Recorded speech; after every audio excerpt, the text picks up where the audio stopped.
আসহাবুল জান্নাতি হুমুল ফাইজুন। কার জীবন সফল আর কার জীবন বিফল?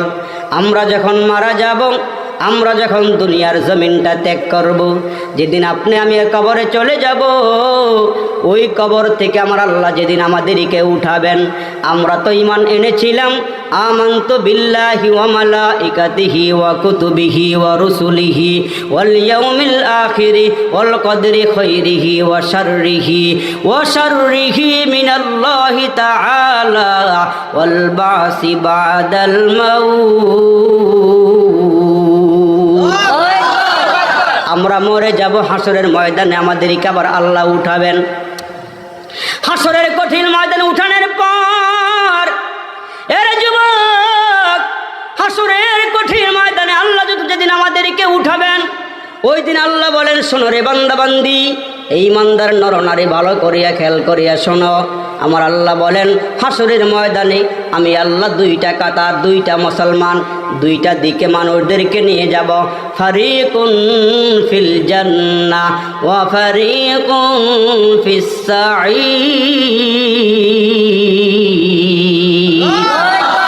দুইটা দল হয়ে যাবে, একদল জান্নাতে যাবে আর একদল জাহান্নামে যাবে। এক দলের আমলনামাটা ডান হাতের মধ্যে আসবে। আমার দিকে তাকান, আপনি মুসলমান ভাইরা আমার আওয়াজওয়ালা আওয়াজ ছাড়া কি বলেন, কি করেন? দুনিয়ার কেউ না দেখলেও দেখেন কে? আওয়াজ দিয়ে বলেন, দেখেন কে? আমরা যা পিন পিন পিন পিন করে বলি, দুনিয়ার কেউ না শুনলেও শোনেন কে? মা ইয়ালফিজু মিন কাউলিন ইল্লা লাদাইহি রাকিবুন আতীদ। তুমি আর আমি কি করি? নিজের হিসাবটা নিজের রাখার দরকার ছিল। কয়টা নেক আমল করলাম, কয়টা বদ আমল করলাম, নিজের হিসাবটা নিজের রাখার দরকার ছিল। কিন্তু আমার আল্লাহ ডাক দিয়া কয়, মানুষ নিজের হিসাব তো নিজে রাখলা না, কয়টা নেক করলা, কয়টা গুনাহ করলা। তুমি হিসাব না রাখলে কি হবে? হিসাব রাখার জন্য আমি আল্লাহ দুইজন ফেরেশতা তোমার কাঁধে লাগাই দিলাম, কিরামান কাতিবিন ফেরেশতা দুজন, মানুষের সঙ্গে থাকে সদা সর্বক্ষণ। ভালো মন্দ যা করে বান্দা বান্দি, ভালো মন্দ যা করে বান্দা বান্দি সব কিছু লিখেন দুইজন ফেরেশতা, সব লেখা রাখেন। হাসরের কঠিন ময়দানে যেদিন আমরা আল্লাহর সামনে দাঁড়াবো, ওই দিন আমার আল্লাহ বলেন, ফেরেশতারা তোমার আমল নামাটা তোমার সামনে নিয়ে আসবি। ফেরেশতারা আমল নামাটা দিবে, দেওয়ার পরে তোমার আমল নামাটা কত বড় হবে, তোমার আমল নামাটা কত লম্বা হবে। আল্লাহ পাকের রসুল ডাক দেয়, উম্মতের দল, তোমাদের আমল নামাটা এত বড় হবে, এত লম্বা হবে, জানো শুনিয়া রাখো। কয়, তোমার চোখের দৃষ্টি যত দূর যাবে, তোমার আমল নামাটা তত বড় হয়ে যাবে। এমন একটা আমল নামা তোমার সামনে আসবে, ওই দিন আমল নামাটা দেখে মানুষগুলো হয়রান পেরেশান হয়ে যাবে, মানুষগুলো পাগল পারা হয়ে যাবে। আল্লাহ পাক রব্বুল আলামিন বলবেন, ইকরা কিতাবাক, হে বান্দা বান্দি তোমার কিতাব পড়ো। বান্দা তখন কিতাবের দিকে তাকায়া তাকায়া দেখবি, লা ইউগাদিরু সগীরাতাও ওয়ালা কাবীরাতান ইল্লা আহসাহা। বান্দা তাকায়া দেখবে রে বন্ধু, রাতে কি কইছে তাও লেখা আছে, দিনের বেলা কি কইছে তাও লেখা আছে, কেমন করে বলছেন আস্তে না জোরে তাও লেখা আছে। তখন বান্দা কান্না শুরু করে দিয়ে বলবে, মালিক আল্লাহ তুমি আমাদেরকে একটু জমিনে পাঠাও, আল্লাহ জমিনে গিয়ে একটু নেক কাজ করে আসি। আল্লাহ তাআলা বলবেন, বান্দা তোমারে কত লম্বা সময় দিয়েছিলাম, ওই সময় তো তুমি তওবা করার সুযোগ পাও নাই। এই জন্য আমার আল্লাহ ডাক দিয়ে কয়, মানুষ কার জীবন সফল আর কার জীবন বিফল আমি আল্লাহ একটা মাপ করে তোমাদেরকে দিয়ে দিলাম। যারা ডান হাতে আমল নামা পাবে এদের জীবন হবে সাকসেসফুল, আর যারা মুসলমান বাম হাতে আমল নামাটা পাবে তারা হবে ওই দিন না কামিয়াব, ফেল। কি ফেল? আর যারা ডান হাতে আমল নামা এরা হইল পাস, এরা কি পাস। এখন দুইটা মুসলমান দুইটা লাইন হয়ে যাবে। আল্লাহ বলবেন, নেককার আর বদকাররা আলাদা হইয়া যাও, নেককার আর বদকার আলাদা হইয়া যাও,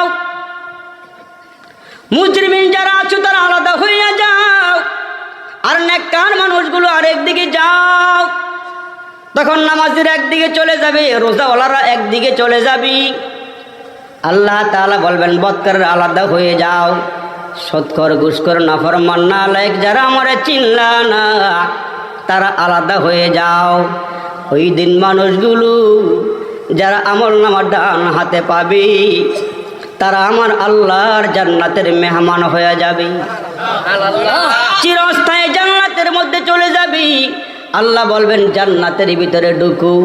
ওই যে শীতের রাত আরামের ঘুম হারাম করে করে বৈশা বৈশা ওয়াজ শুনছিলা, তোমার মতন কত যুবক কত মুরব্বী চায়ের দোকানে বয়ে বয়ে সিগারেট টানছিল, কত যুবক আড্ডাখানায় লিপ্ত হয়ে গিয়েছিল। এই জন্য মুসলমান বাবাজিরারি জীবনটারে সফল করিয়া কবরে যাইও। যেমন মুসলমান বাবাজিরা হযরত ইবনে আব্বাস রাদিয়াল্লাহু তাআলা একটা ঘটনা বর্ণনা করেন। কয় বিশ্বনবী যখন মদিনা শরীফে হিজরত করে গেলেন, মদিনায় যাওয়ার পর নবুয়াতের সূর্য যখন মদিনায় উদিত হয়ে গেল, চতুর্দিকে খবর ছিটিয়ে পড়ল, চতুর্দিকে খবর ছড়িয়ে পড়ল, কয় মদিনার মধ্যে একজন নবুয়াতওয়ালা নবীর আগমন হয়েছে।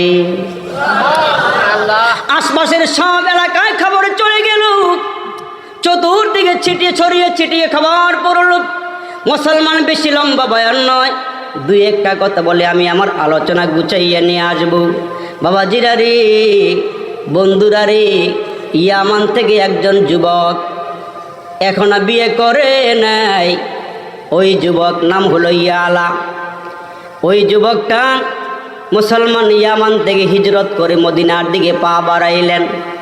ওই যুবকের কোনো বাড়ি নাই, ওই যুবকের কোনো ঘর নাই। দিনের বেলা গাছতলায় বসিয়া বসিয়া সময় কাটায়, আর রাত্রটা হইলে শিয়ালের গর্তে ঘুমাইয়া ঘুমাইয়া রাত কাটায়। এমন একজন নিঃস্ব অসহায় গরিব, হঠাৎ করে তার কানে আওয়াজ পৌঁছে গেল গো, মদিনার মধ্যে একজন নবুয়তওয়ালা নবী মদিনার মধ্যে আগমন করেছেন। এই খবরটা যুবক পাইয়া হাঁটি হাঁটি পা পা করে দীর্ঘ পথ অতিক্রম করে লম্বা সফর করে মদিনাতে আইসা হাজির হইছেন। মদিনার গলিতে আইসা হাজির হয়ে গেল। মদিনার মধ্যে একজন নবী আসি, যেই নবীর চেহারা দেখা লাখ লাখ কাফের কালিমা পরে মুসলমান হয়েছে। যার মধুর বাণী শুইনা শুইনা অসংখ্য অগণিত কাফির কালমা পরে মুসলমান হয়ে গেছি।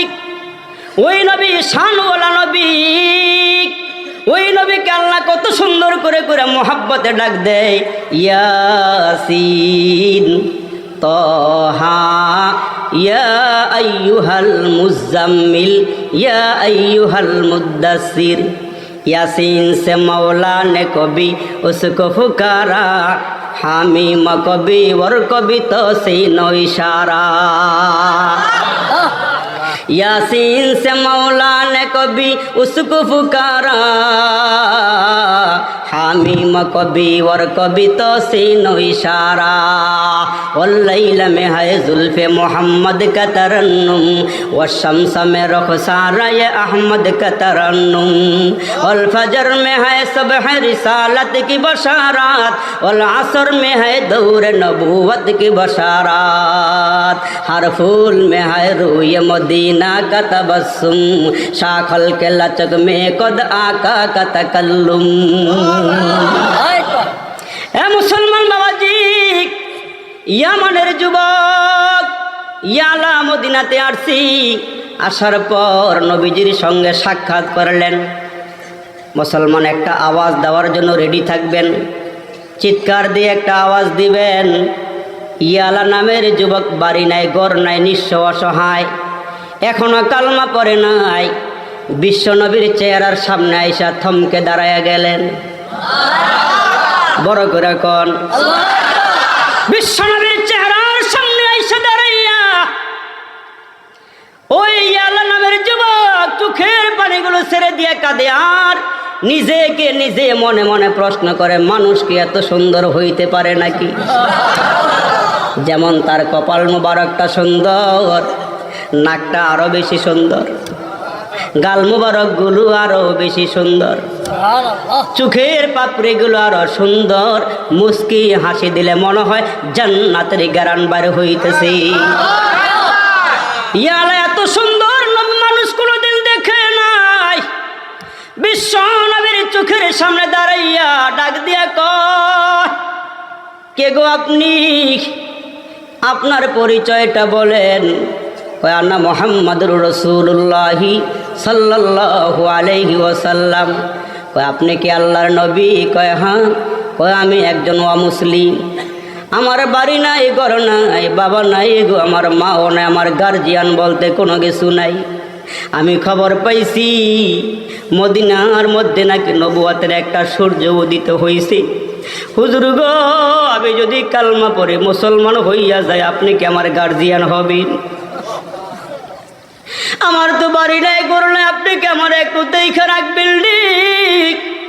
আমার নবী ডাক দিয়ে কয়, তুমি যেই হালাতে আসছো এই হালাতে তুমি তো এখন অমুসলিম কাফির।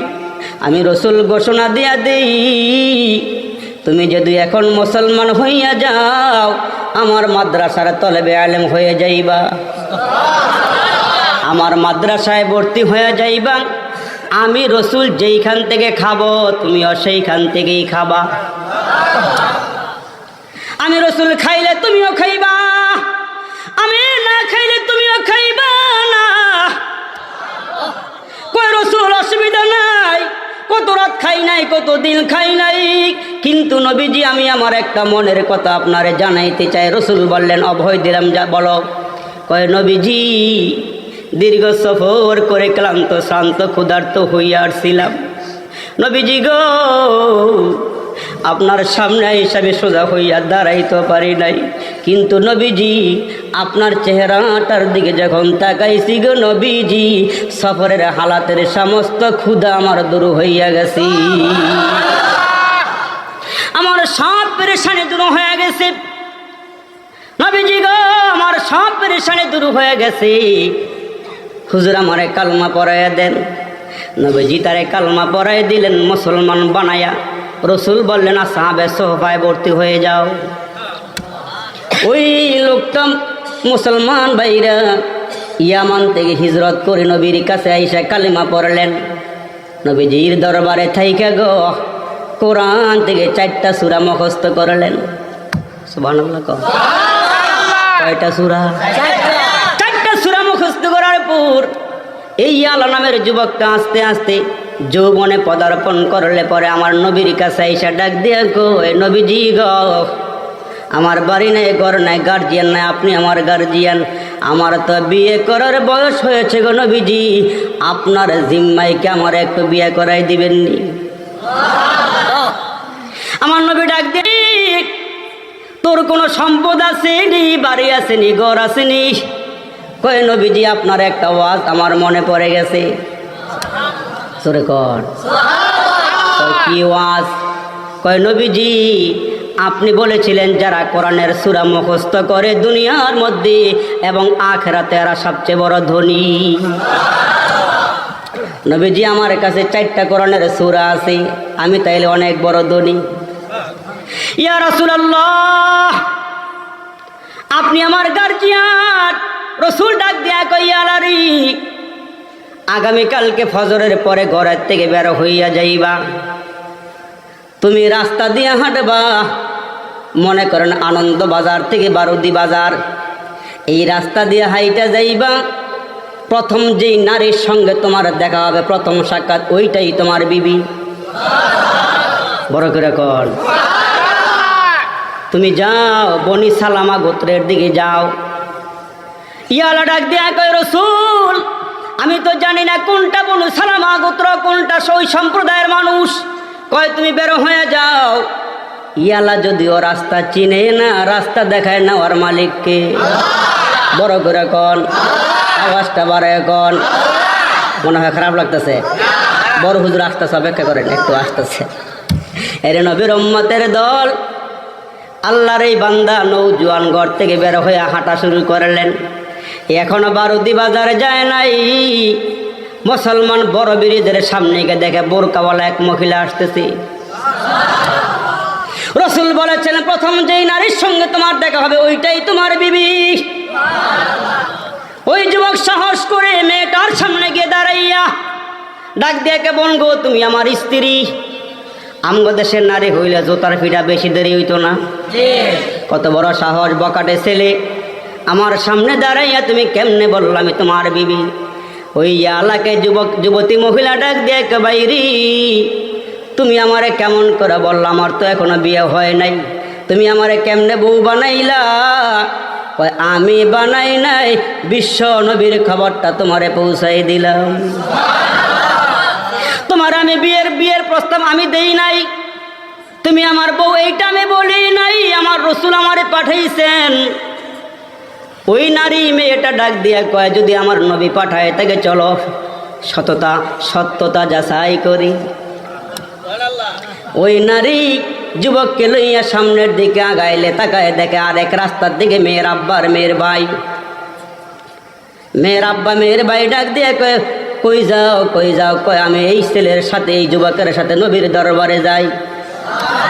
কে এই যুবককে তার পরিচয় কি? কয় আব্বা তারা নাকি আমার নবী পাঠাইছি, তার স্ত্রী নাকি আমি। কয় আমরাও যাব। যাও নবীর আমরা মানিক, রসুল রে আমরা মানি, চলো যাই। বিশ্ব নবীর দরবারে যাওয়ার পর মেয়েটার আব্বা রসুলকে ডাক দেয় কয় নবীজি আপনি নাকি বলেছেন এই কালো যুবকের এই গরিব যুবকের বিবি নাকি আমার মেয়েটা। রসুলকে হা কইছি। রসুল ডাক দিয়া কয় বাবাজি তাড়াতাড়ি করেন, জলদি করিয়া যান, জলদি করে বাজারে যাইয়া বাজার সদাই করে এই যুবকের সাথে আপনার মেয়ের বিয়ে দিয়ে দেন। হুজুর মাথা পেতে নিলাম। সুবহানাল্লাহ। বাজারে যাওয়ার পর বাজারে যাইয়া বাজার সদাই কইরা যুবকের সাথে তার মেয়ের বিয়া দিয়ে দিলেন। রসুল বললেন বিয়া দিয়া খাটের ভিতরে নতুন বিছানা বিছাইয়া ওখানে তার সময় দিবা। মুসলমান বাবাজি আসার নামাজের পরে যুবক ওই বিবির ঘরের মধ্যে যাওয়ার পর মুসলমান বাবাজিরা রে ঘরের ভিতরে যাওয়ার পর যুবক গিয়া দেখে সুন্দর খাট, সুন্দর বিছানা। তো জিকির করেন লা ইলাহা ইল্লাল্লাহ, লা ইলাহা ইল্লাল্লাহ, লা ইলাহা ইল্লাল্লাহ, লা ইলাহা ইল্লাল্লাহ,